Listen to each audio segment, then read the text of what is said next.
स्वागत है आप सभी का नई कहानी में। हमारी आज की कहानी है जब अपने ही पराये हो जाएं। उम्र ढल जाती है काम करते करते, बच्चों के शौक पूरे करते करते, पैरों में छाले भी पड़ जाते हैं कांटों भरी राह पर चलते चलते। माता पिता अपने बच्चों के लिए जीवन भर अथक प्रयास करते हैं। वे अपने बच्चों की खुशी के लिए हर संभव प्रयास करते हैं, चाहे उन्हें कितनी भी कठिनाइयों का सामना करना पड़े। वे अपने बच्चों के सपनों को पूरा करने के लिए अपना सब कुछ बलिदान कर देते हैं। माता पिता अपने बच्चों को कभी भी तकलीफ में नहीं देख सकते। वे हमेशा उनकी रक्षा करते हैं और उन्हें हर मुश्किल से बचाते हैं। वे अपने बच्चों के लिए अपनी जान तक देने को तैयार रहते हैं। लेकिन जब बच्चे बड़े हो जाते हैं तो वे अपने माता पिता के बलिदान को भूल जाते हैं। वे उनसे पूछते हैं कि उन्होंने उनके लिए क्या किया है। यह सुनकर माता पिता बहुत दुखी होते हैं। उन्हें लगता है कि उनके बच्चों ने उनके सारे बलिदान को व्यर्थ कर दिया है। माता पिता अपने बच्चों के लिए जो कुछ भी करते हैं वे उनका आरण कभी भी नहीं चुका सकते। वे अपने बच्चों के लिए अपना सब कुछ दे देते हैं, लेकिन बदले में उनसे कुछ भी नहीं मांगते। जब माता पिता बूढ़े और लाचार हो जाते हैं तो उन्हें अपने बच्चों के प्यार और देखभाल की सबसे ज्यादा जरूरत होती है। लेकिन कुछ बच्चे ऐसे होते हैं जो अपने माता पिता को वृद्धाश्रम में छोड़ देते हैं। ये बहुत ही दुखद बात है। आज नितिन विदेश से अपने घर लौट रहा था। उसकी माँ और दादी के उदास चेहरे उसकी आंखों के सामने बार बार आ रहे थे। दरअसल नितिन पिछले 4 सालों से विदेश में था और इस दौरान 8 महीने पहले ही उसके पिताजी की मृत्यु हो गई। मृत्यु से लगभग 2 घंटे पहले उसके पिताजी ने उससे वीडियो कॉल पर बात की थी। उसके पिताजी के आखिरी शब्द उसके कानों में अब भी गूंज रहे थे। हमेशा खुश रहो बेटा, खूब तरक्की करो और डॉक्टर बनकर हमारा नाम रोशन करना। अपने पिता की मृत्यु पर वह बहुत रोया था। उसका दिल बहुत दुखी था, लेकिन वीजा न मिलने के कारण वह आ नहीं पाया था। उसके मन में विचार चल रहे थे कि आज उसकी माँ उसे अचानक अपने पास देखकर कितनी खुश हो जाएगी, और जब माँ को यह पता चलेगा कि वह गुड़गांव के ही एक बड़े अस्पताल में डॉक्टर के रूप में नियुक्त हो गया है तो उनकी खुशी की कोई सीमा नहीं रहेगी और उसकी बूढ़ी दादी माँ तो उसे देखते ही गले लगा लेगी। दादी माँ के लिए जो शॉल खरीद कर लाया है वह उन पर कितनी सुंदर लगेगी। जब नितिन घर पहुंचा तो देखा कि उसकी भाभी नीतू रसोई घर में बच्चों के लिए खाना बना रही थी। नितिन के भतीजा और भतीजी दोनों आंगन में खेल रहे थे। पहले तो वे अपने चाचा को पहचान ही नहीं पाए, लेकिन थोड़ी ही देर में चाचू चाचू कहकर नितिन की ओर दौड़ते हुए आए और उससे लिपट गए। बच्चों की आवाज सुनकर भाभी भी आंगन में आ गई, लेकिन नितिन यह देखकर हैरान था कि उसकी भाभी के चेहरे का रंग उड़ा हुआ था। वह कुछ घबराई हुई सी लग रही थी। नितिन को देखकर बोली, अरे भैया, आपने तो आने से पहले बताया भी नहीं। आपने तो कहा था कि कुछ साल आप वहीं रहकर नौकरी करेंगे। हाँ भाभी, लेकिन यह बात भी सच है कि अपने परिवार से दूर रहकर विदेश में मेरा मन नहीं लगता था।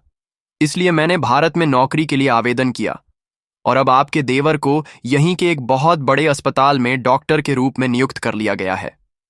यह सुनकर नीतू की आंखें फटी की फटी रह गईं। दरअसल मैं आप सभी को सरप्राइज देना चाहता था, इसलिए मैंने किसी को नहीं बताया कि मैं भारत आ रहा हूं। ऐसा कहते हुए नितिन अपनी माँ के कमरे में गया और बोला, माँ, माँ कहाँ हो आप? लेकिन उसे माँ कहीं नजर नहीं आई। माँ के कमरे से निकलकर वह अपनी दादी के कमरे में गया। अम्मा देखो, आपका पोता वापस आ गया है। लेकिन वो हैरान रह गया कि अम्मा भी कमरे में नहीं थीं। तभी नितिन का भतीजा पीछे से आया और बोला, चाचू, आप किसे ढूंढ रहे हैं? दादी और बड़ी दादी तो यहां नहीं रहती। तभी जल्दबाजी में उसकी भाभी नीतू पानी लेकर आई, लेकिन नितिन, जो अपने भतीजे की बात सुनकर हैरान रह गया था, अपनी भाभी से पूछने लगा, भाभी, ये सोनू क्या कह रहा है? अरे देवर जी, ये बच्चे तो कुछ भी बोलते हैं, नीतू ने हड़बड़ाते हुए कहा और सोनू को आंख के इशारे से बाहर जाने के लिए कहा। तभी नितिन बोला, लेकिन भाभी, माँ और अम्मा हैं कहाँ? वो मुझे कहीं नजर क्यों नहीं आ रहे? तभी उसकी भाभी अपने चेहरे पर फीकी सी मुस्कुराहट लिए बोली, अरे देवर जी, आपको बताया तो था, माँ तो दादी को लेकर केदारनाथ की यात्रा पर गई है। पर यात्रा पर तो माँ और अम्मा 1 महीना पहले गए थे। अब तक तो उन्हें आ जाना चाहिए था और मैं उन्हें कब से फोन लगाने की कोशिश कर रहा हूं, पर उनका फोन लगता ही नहीं। अरे देवर जी, चिंता करने की कोई बात नहीं है। माँ जी का 1 हफ्ते पहले ही फोन आया था। उन्होंने बताया था कि उन्हें आने में कुछ और समय लग जाएगा। दरअसल वहां सिग्नल की प्रॉब्लम रहती है, जिस कारण उनका फोन भी नहीं लग रहा। परेशानी की कोई बात नहीं है, वो बिल्कुल ठीक है। इतना कहकर नीतू वापस रसोई घर में खाना बनाने चली गई और नितिन थोड़ी देर के लिए अपने माँ पिताजी के कमरे में चला गया।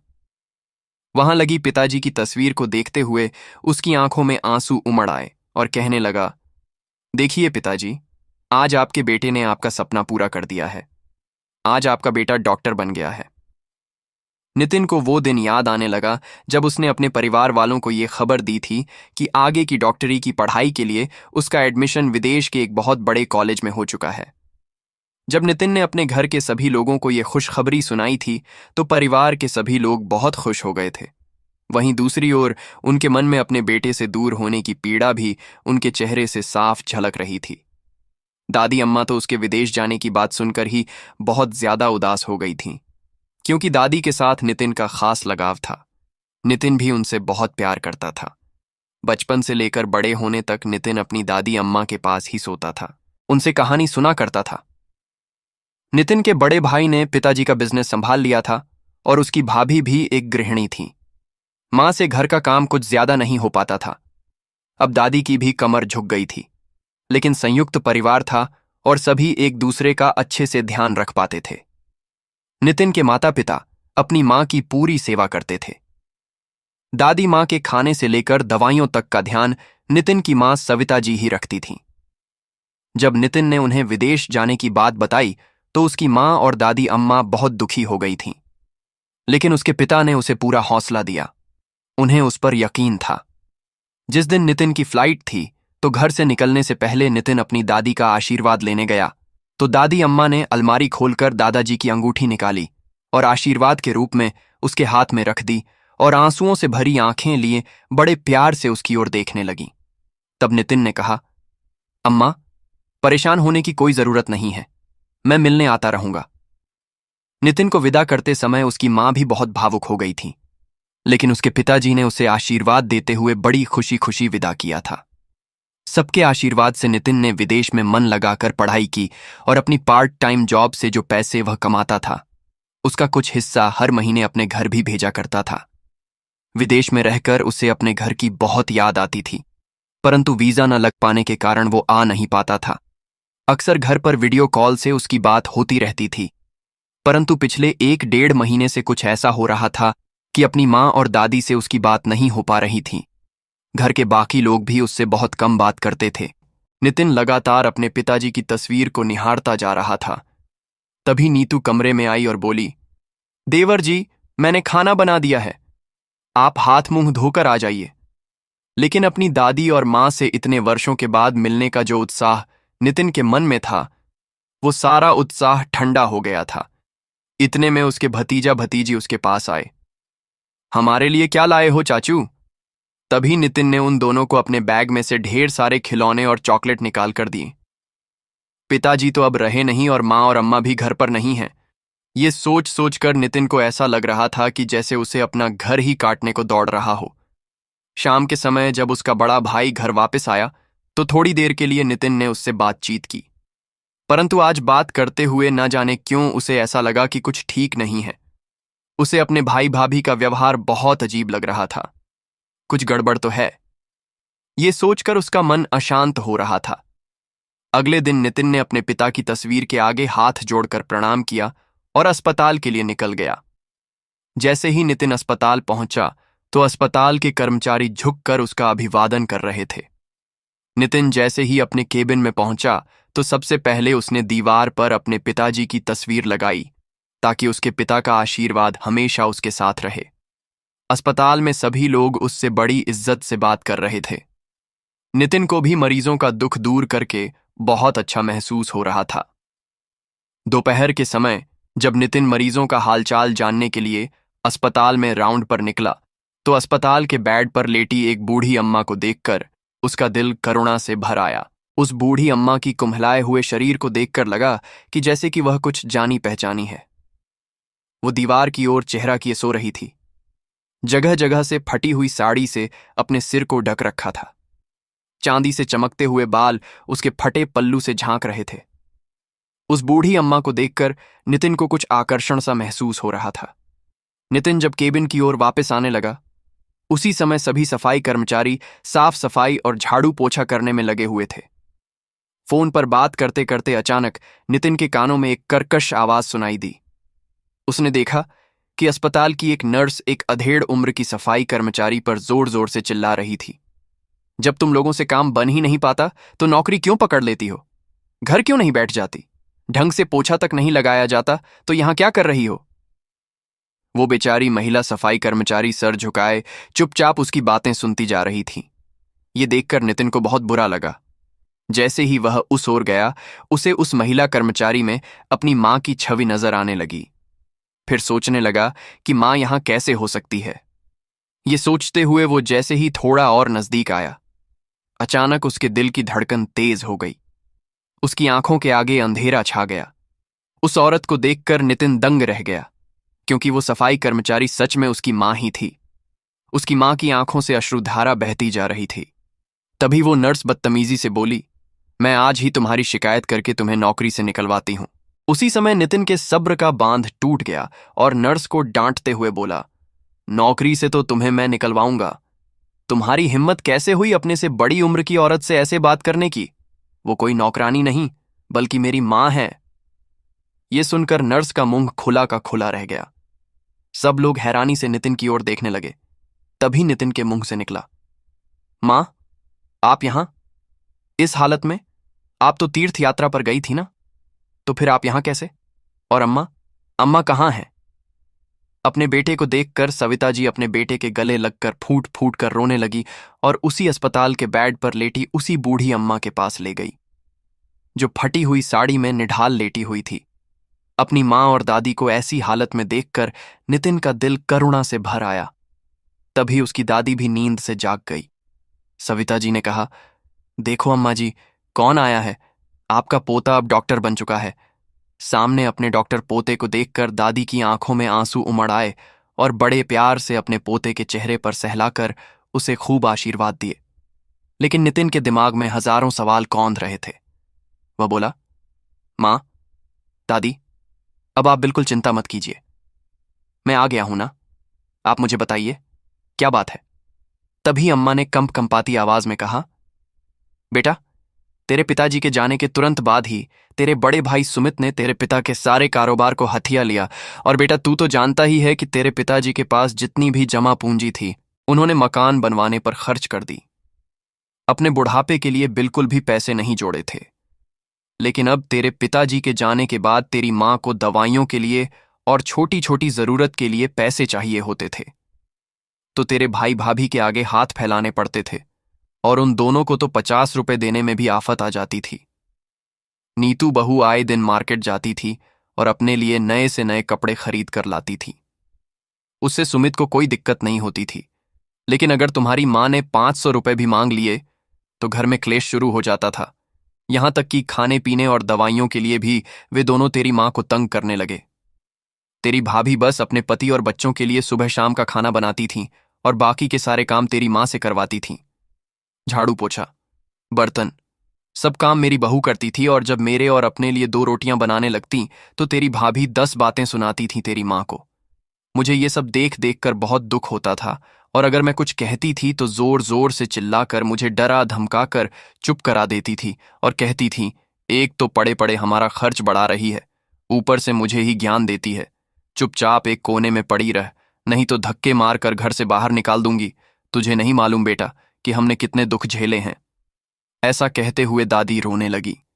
तभी नितिन की मां सविता ने अम्मा के आंसू पोंछते हुए कहा, बेटा, हम लोगों के साथ क्या गुजरी है, ये तो केवल हम ही जानते हैं।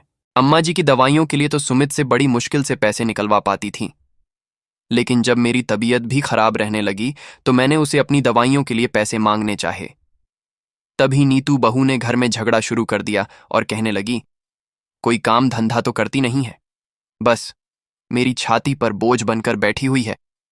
तुम्हारी मां और दादी, अब मैं इन लोगों के साथ नहीं रह सकती। आए दिन तो बीमार पड़ी रहती हैं, तुम्हारी माँ भी अब कोई काम नहीं कर पाती।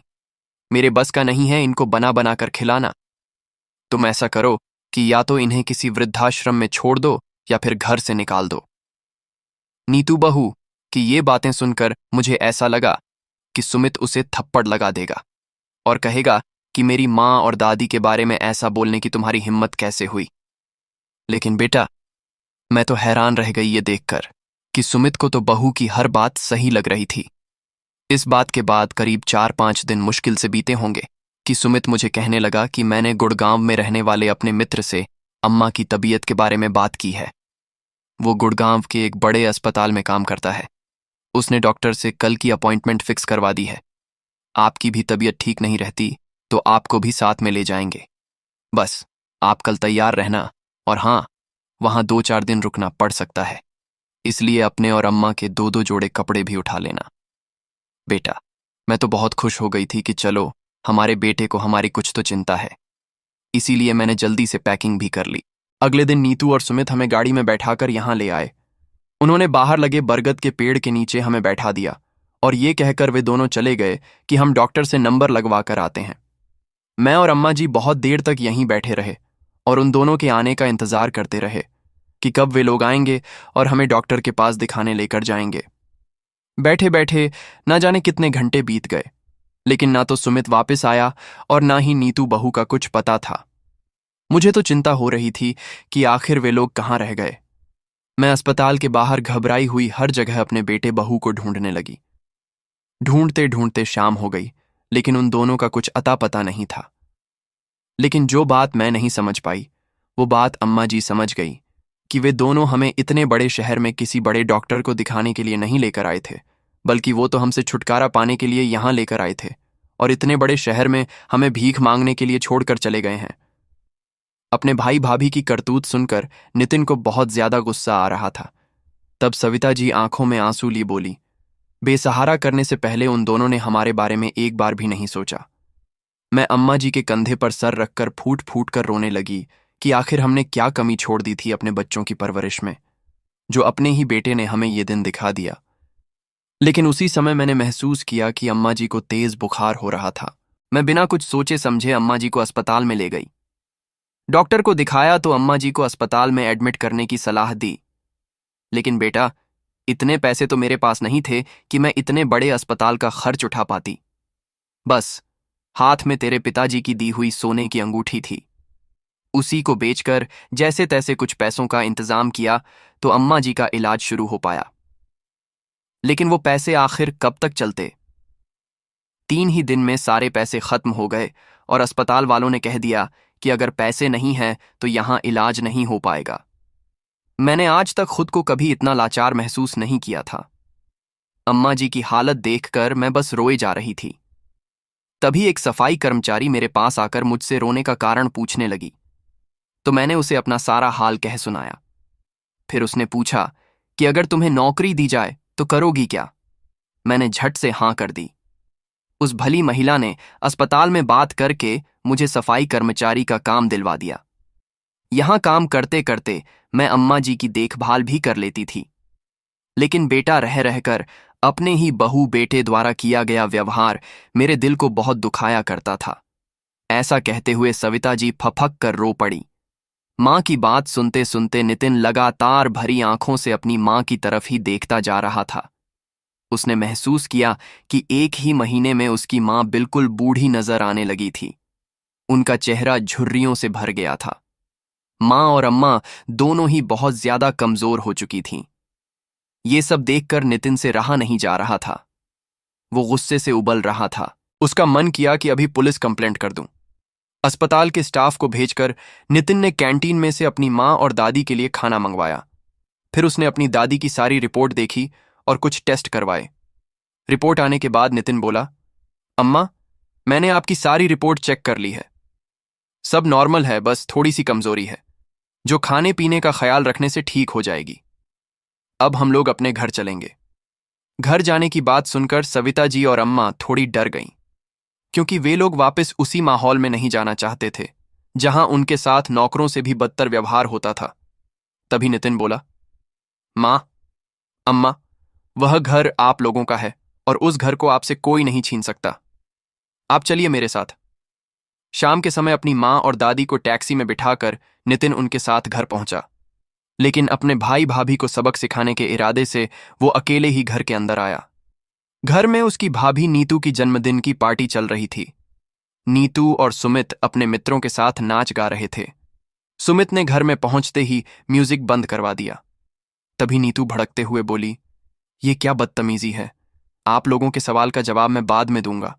पहले मुझे ये बताइए कि मेरी माँ और अम्मा कहाँ पर हैं। मुझे अभी के अभी उनसे बात करनी है। तभी उसका भाई बोला, तुम्हें कितनी बार बताएं कि वे दोनों वृंदावन की यात्रा पर गए हैं। अच्छा, लेकिन उस दिन तो भाभी ने कहा था कि वे केदारनाथ की यात्रा पर गए हैं।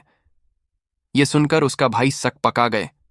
हड़बड़ाते हुए वो कुछ कहने ही लगा था। उसी समय नितिन के सब्र का बांध टूट गया और चिल्लाते हुए बोला, कितना झूठ बोलेंगे आप लोग?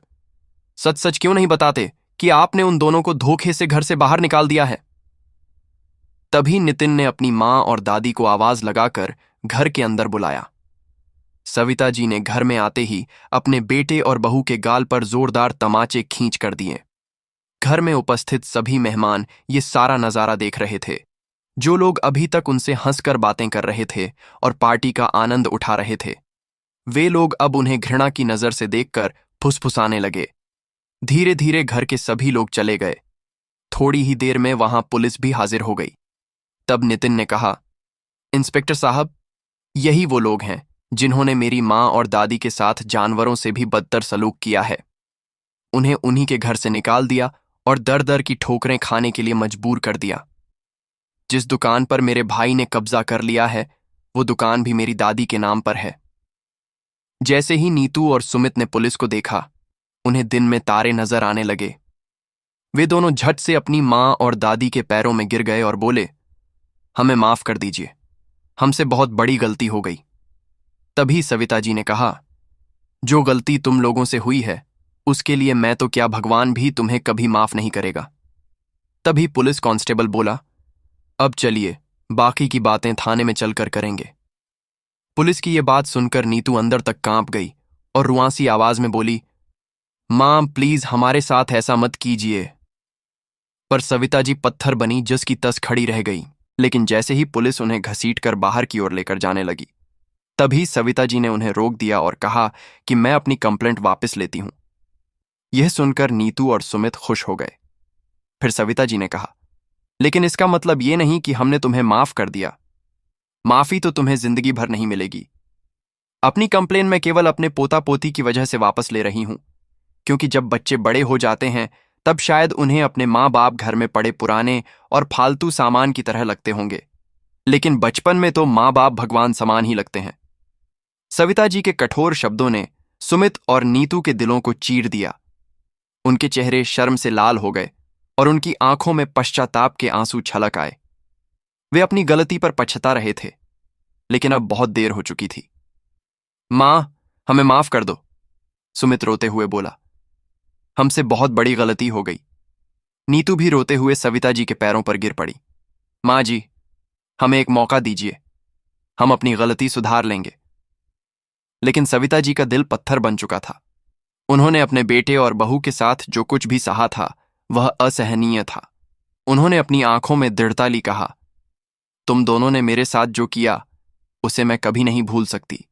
अब यहां से चले जाओ, मैं तुम दोनों का चेहरा भी नहीं देखना चाहती। सुमित और नीतू ने बहुत कोशिश की, लेकिन सविता जी टस से मस नहीं हुई। अंत में उन्हें हार माननी पड़ी। वे अपना सामान लेकर चुपचाप घर से निकल गए।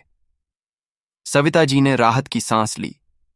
उन्होंने अपने बेटे नितिन को गले लगाया और कहा, आज से तुम ही मेरे बेटे हो, मैं हमेशा तुम्हारे साथ रहूंगी। नितिन ने अपनी मां को सहारा दिया और कहा, मां, आप चिंता मत करो, मैं हमेशा आपका ख्याल रखूंगा। सुमित और नीतू को अपनी गलती का एहसास हो चुका था। वे समझ गए थे कि उन्होंने अपनी मां का दिल दुखाकर कितनी बड़ी गलती की है। उन्हें यह भी एहसास हुआ कि माता पिता का प्यार अनमोल होता है और हमें हमेशा उनका सम्मान करना चाहिए। वे दोनों एक दूसरे का सहारा बनकर एक नई जिंदगी शुरू करने के लिए निकल पड़े, अपनी गलतियों से सबक सीखते हुए और उम्मीद करते हुए कि एक दिन उनकी मां उन्हें माफ कर देगी। हर बच्चे को अपने माता पिता का सम्मान करना चाहिए और उनकी देखभाल करनी चाहिए। उन्हें यह नहीं भूलना चाहिए कि उनके माता पिता ने उनके लिए कितना कुछ किया है। यदि वे अपने माता पिता की देखभाल नहीं करते हैं तो उन्हें भी अपने जीवन में इसी तरह की स्थिति का सामना करना पड़ेगा। तो दोस्तों, आपको ये कहानी कैसी लगी लाइक और कमेंट करके ज़रूर बताएं और चैनल को सब्सक्राइब करना बिल्कुल ना भूलें। मिलते हैं एक नई कहानी के साथ। बहुत बहुत धन्यवाद।